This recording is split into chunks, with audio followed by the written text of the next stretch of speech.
welcome one and all to the remarkable example of modern entertainment at its finest. Now, most of you youngins, I'm sure, know about our great national hero and pioneer, Josiah Blackwater.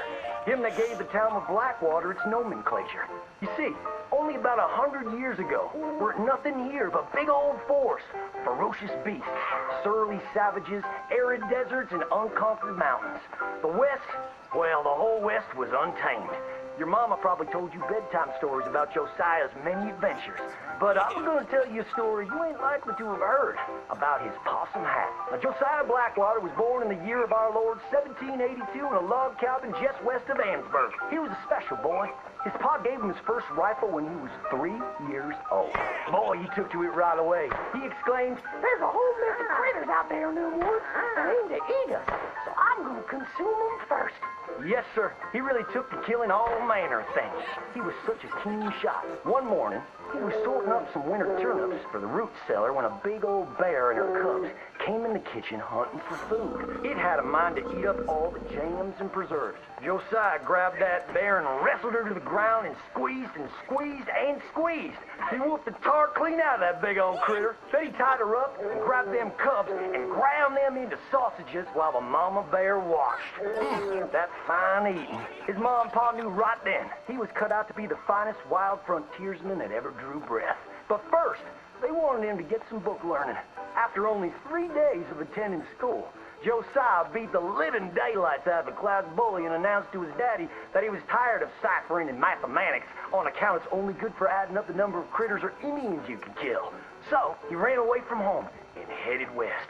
Now, these lands were occupied by savages then, and when Josiah Blackwater came scouting through, he recognized it to be a land of splendor, wasted on those that couldn't appreciate it on account of worshiping false idols. He got rid of all them pesky buffalo, and thereby ensured those infernal Injuns didn't have nothing to eat.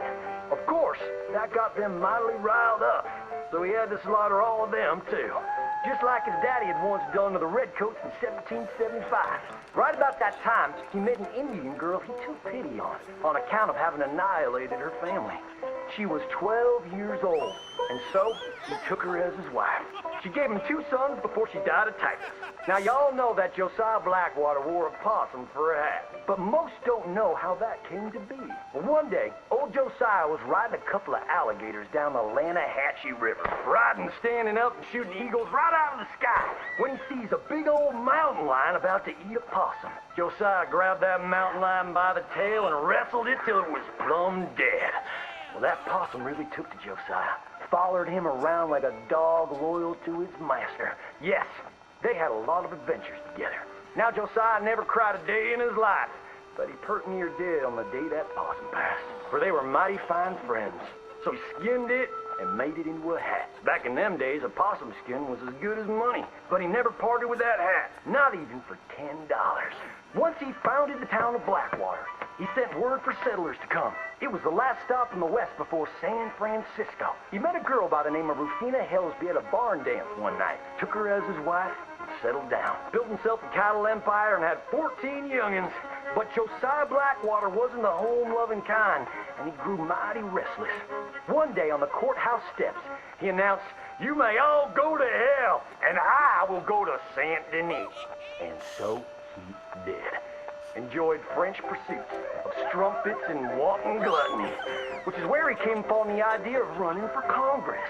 He wore that possum hat every day as a congressman, as a reminder of where he come from, saying, "I may live in barbaric splendor, but I always remember, keep your friends close and your gun closer, because you don't know when you might have to shoot them." Where's my dukes? It's in the cabinet.